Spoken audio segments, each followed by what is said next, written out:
Hello and welcome to this week's episode of Keys of My Success, part of the For Love of Chiropractic podcast series.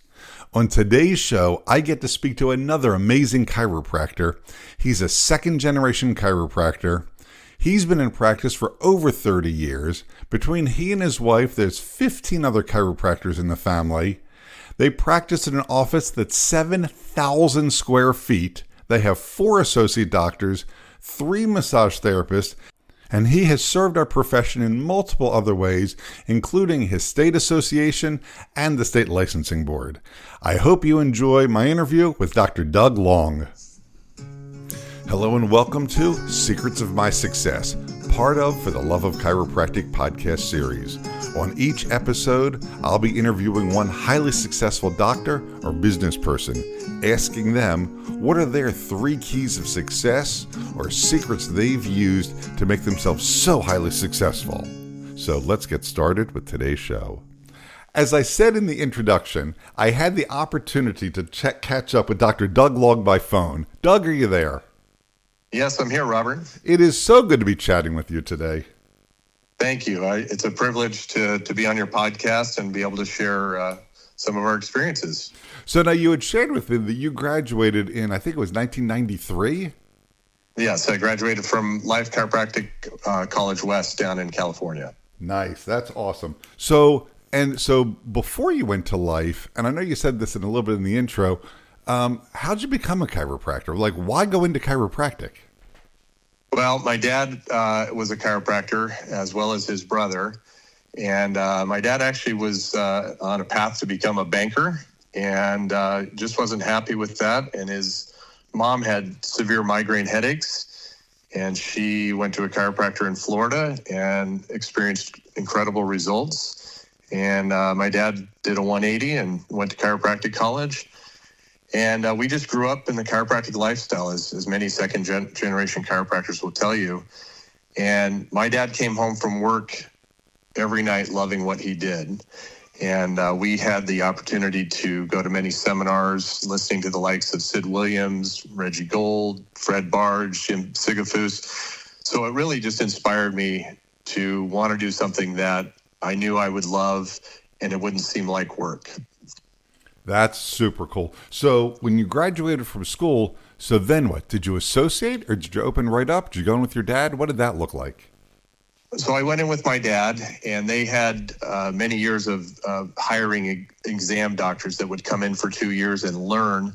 My dad taught with Burrell Pettibon around the country in the early part of his career. So many docs would come in and learn, and they really focused on doing exams and caring for patients from that standpoint. There wasn't a lot of patient care initially, and we were required to go out and build our own practices within that practice. So we had responsibilities to their practice and also building our own practice from scratch.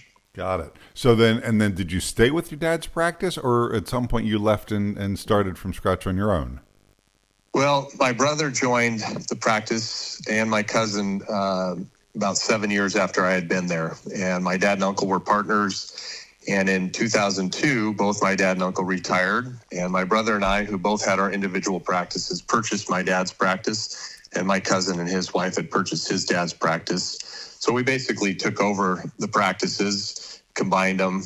My brother and I combined ours. And many years ago, we separated from my cousin's practice, and so now it's just my brother and I that are running the practice, and I have the benefit of having my wife, who's a chiropractor, in the practice. And until recently, my daughter was also in the practice, but she's taken a little time off to try and have a baby. That's awesome. And good luck to her. I hope that is successful and the family lineage continues. Yeah, you and me both. So I'm sure of that. So so the practice is now has been multi-generational. I understand it's gone through some mergers and changes and things like that, but it's an incredibly long-standing practice. So tell me what makes the practice unique, with it having such a long timeline. Well, I think one of the things that is unique about it is that we have a very large office. We've got, I believe, between doctors and our team, we have about 20 people there. And even though it's large, we give it a family feel. I think that when patients come in, they really feel like that this isn't a corporation, that this is a family-run office. And we tried to create a culture with our team that helps us to strive for our vision. And our vision is that we impact the health and the well-being of the world one patient at a time. And all of our hiring practices are built around that vision and our core values. And so when people come into our office, I don't think they feel like they're in a large corporation. I think they feel like they're in somebody's house and they're being cared for by family. I love that. Oh my God, that is perfect. So you've built this, and I know in our pre-chat you had told me that you've been invited to and are part of the Knights of the Round Table, a very prestigious chiropractic organization. Tell me a little bit about that before we segue into the next segment. Sure. Well, my dad is also a member, and we have 30 active members in the group, and we have some members that are what we consider senior knights. And it was founded by Dr. Chuck Gibson over 50 years ago, and he had this incredible vision, and it's just kept going. And it's chiropractors from all over the country. In fact, we have a chiropractor from England that's also part of our organization. And I actually was a student of Dr. Gibson's. He was been a practice management consultant for many, many years. Many people know who he is. In fact, I listened to one of your podcasts, and she was talking about learning with Dr. Gibson. So he's been an inspiration, and being in this group we have the opportunity to get together and meet a couple times a year and share ideas about our success and how we can make other doctors successful as well. I absolutely love that. So since you left it on that note of making other doctors successful as well, let's start to jump into really the meat of this interview. So I want to talk about what you see as your 3 keys of success. So give them to me one at a time, because we're probably going to dig in on each one a little bit. Absolutely. The first one is I really believe that you must become a great communicator. I don't think that students coming out of school are great communicators. There may be some, but I think you have to strive to be that excellent communicator. That's how you're going to create a successful practice. So now tell me a little bit more about what you mean by great communicator. Obviously you speak very well. I'd like to think I speak very well, but what do you mean by great communicator? You mean sharing the chiropractic message or connecting with patients, or what does that mean? I think you have to be able to speak to patients in a way that makes them comfortable and makes them understand. I think there are many times where doctors come out and they use big words that patients don't understand, and there's just no connection with that. I use a lot of analogies when I'm explaining chiropractic, when I sit down with my report of findings, that really help people to get a good grasp of what chiropractic is. And I think many doctors use a lot of analogies in their practice, and I just think it's absolutely essential that you can communicate the benefits of chiropractic, create value to chiropractic so that the patient understands how this not only affects their spinal health, but how it impacts their entire health. I love that. I think that is absolutely terrific. And yes, I couldn't agree with you more. So, okay, great communication. Becoming a great communicator is number 1. What's number 2? I think you really have to master your skill. I think that unfortunately our colleges nowadays are lacking in that department. And I think it's just really important for students to not only find one technique that they can master, but to find 2 or 3 different techniques that will fit with them from a physical standpoint, but also with their philosophy as well. There are many times where you have younger female doctors that can't come into a practice necessarily and do a lot of manual physical adjusting. My wife is 5'1" and my daughter is 5'4", and I know they can't do the same adjustments on patients, nor should they. So you have to find, I think, a technique that is going to work for you.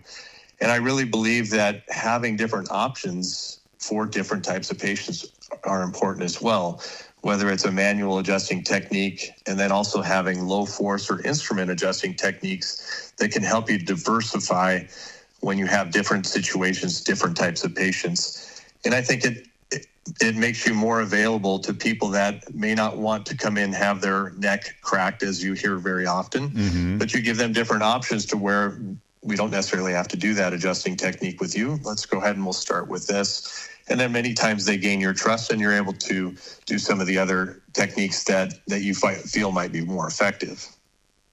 Yeah, I think you're absolutely right. I really wanted to jump in and make a joke about the pun that you threw in there. I don't know if you did it on purpose or not. When you said you have your manual adjusting skills, but then diversify your adjusting skills and use instrument adjusting. Right. That was not intended. All right. So we talked about a great communicator. You just spent some time talking about, mastering the skill itself. And so then what's number 3?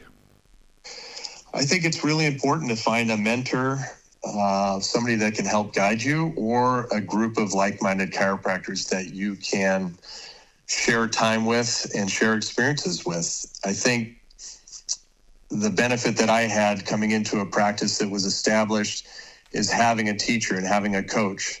Not only did I have my dad to mentor me, but I also reached out and had mentoring from Dr. Gibson as well. And that really helped us to instill certain procedures and practices within our own practice that helped us to be successful. I think there are many chiropractors that come out of school and they try and do it on their own. And unfortunately, you see a lot of these chiropractors fail. And I've seen the benefits of having young associates in our practice, and they really love having the ability to come to us and ask us questions based upon our experience. How do you handle this situation? How do you manage this type of patient? And I think it's just really important that you have that community, or you have somebody there that's made the mistakes that can guide you and help you to avoid some of the mistakes that maybe could be fatal to somebody's profession. Yeah, I think that's so true. I know I'm incredibly thankful for the mentors and coaches that I've had I'm all through my professional career, and I'm also a 30-plus guy. So right. with those 3, and I love those 3, I got to segue and ask you a different question, because you already started to answer it, but I really want to flesh this out. So Sure. Here we are in 2025, and there are docs graduating from school, from all the different schools, several different times of the year, and there's a bunch of chiropractors who are sitting out there in practice all over the world who just have not found success yet. My question is, starting today, if you were starting today, is it possible to still become a huge success even in today's market? I think it is absolutely possible. There are so many people out there that are looking for something that is different than pharmaceuticals and what they're being fed right now. There is no lack of patients out there. I believe there's a lack of good chiropractors out there. And I think if you had a doctor coming out of school and they did the right things, I think they could be highly, highly successful. And I just think, as my last point, having a mentor and not trying to come out and do it on your own. There's a very small percentage of chiropractors that I believe can come straight from school and go in and open their own practice and be successful. I think it's really important to at least associate with somebody who is like-minded, who shares a philosophy, maybe a technique that you want to do, and learn from them. Get 2 or 3 years under your belt, and then you will have the tools to go out and hopefully run a successful practice. School doesn't prepare you for the real world of being in business and being in practice. And I think the other thing I would say, especially with the younger generation, and we hear this a lot about life-work balance, which I think is really important. Unfortunately, when I started, we really didn't have that. It was just work, and life kind of took a back seat. But I think coming out of school, it's extremely important to put the time in. You're going to have to sacrifice a little bit of that work-life balance in order to build a successful practice. And then as you get to the point where your practice is up and running, you can start adding more of that life balance in. But I think that there are many doctors who come out, they think that they can just open their doors and put a sign up and that the patients are going to flood in. And we know for many of those that just doesn't happen. So I think you have to be committed to putting the time into building your practice through many different avenues of social media, going out and doing talks, introducing yourself to your community, being involved. And I think if you do those things, you can be a highly successful chiropractor in today's times. Yeah, I think you're right. I think that is some of the best advice I have heard in a very long time. Just absolutely to the point, and just the God's honest truth. So thank you for sharing that. That's fantastic. So all right, I want to pivot here a little bit and ask a different question. So you've been wildly successful. Your dad was a great chiropractor, obviously. What I want to know, with your years of experience and looking at it from the viewpoint that you're at, how would you define business success? Well, there's a few points I would make on that. I think number one, business success for me is providing a valuable service and getting paid accordingly. I think there are many doctors that they provide this great service and they don't get paid. They don't charge what they should be charging for the service that they're providing. I think being successful is creating this trust between you and your patients to the point where these patients are coming to you for their health questions and seeking your advice before they go to their medical doctor. And I have many patients that consider me their primary doctor. They tell me, I don't even have a doctor. You're my doctor. And hopefully I can guide them in a direction if they need something other than what I can provide. Success is when you have a mom who places their newborn baby in your hands in order to make sure that that baby's spine is subluxation free from the very start of life. And for us, being in practice 32 years and having my dad in practice, having multiple generations of patients that come in and see us. And in our office, we have 4 generations of patients that are coming in, and kids, adults now with their own kids that I was taking care of when they were young teenagers. So to me, having those things, I really think creates a successful business. Yeah. Isn't that wild when the kids that you took care of or that we took care of as young docs are bringing their children and now their grandchildren into the office? It's amazing. It makes me feel older, but yeah, it is a really cool thing to see. It's amazing how fast that 30 plus years actually goes by. Right. The blink of an eye. So that's super cool. I love your definition of business success. So to look at the other side of that same coin, how do you define personal success? I would say personal success for me is just at the end of the day, saying that I'm happy with who I am and what I've accomplished in life and in practice. I believe loving what you do and having a purpose for your life makes you successful in that aspect.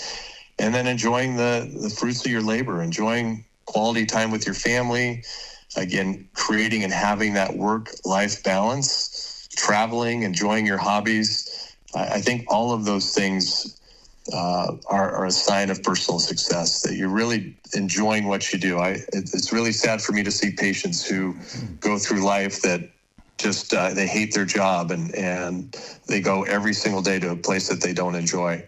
And being a chiropractor and impacting people's lives, I think really gives us that personal success as well.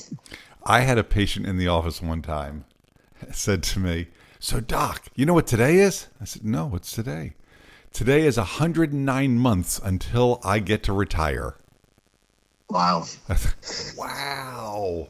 It's like, really? Do you hate your job that much? And you couldn't ask the patient that, but sure. My question was, what made you focus on that? That's really kind of interesting. And we went from there. But yeah, enjoying what you're doing every day because you know it's important. Oh, I agree with you. So important. Right. Yeah. And it's, when you do what you love, it makes life a whole lot easier. So, Doug, I've got to ask you another question.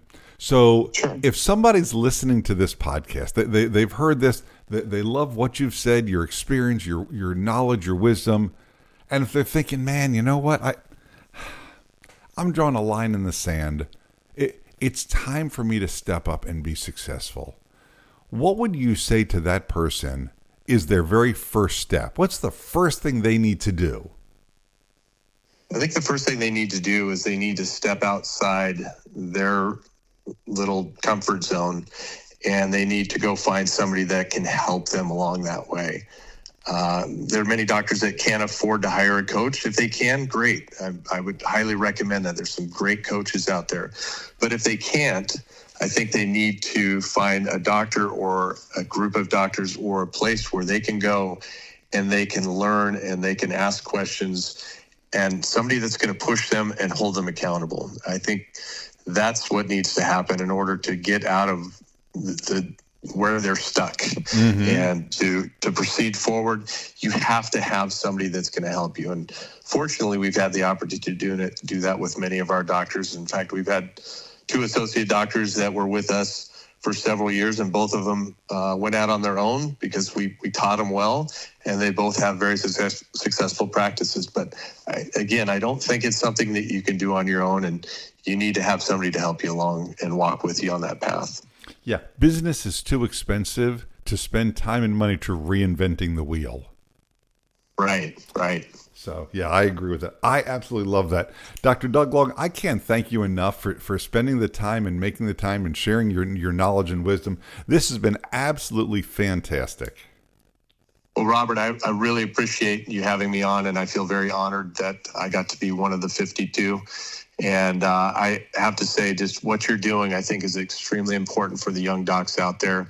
And I hope that those who are listening will bring others along to listen as well, so that they can hear some of this great success and they can start taking that step forward. Fantastic. Thank you so much. And I know we'll talk soon. All right. Thank you, Robert. All right. Bye-bye. Bye-bye. All right. And that's our show for today. If you have a question about today's show or your own practice, feel free to reach out at fortheloveofchiropractic.com. Before making changes to your practice, be sure to seek legal advice regarding those changes and regulations in your state. For the Love of Chiropractic is an RGF production, all rights reserved. And thanks for listening. Original music provided by Hunter Rich Music.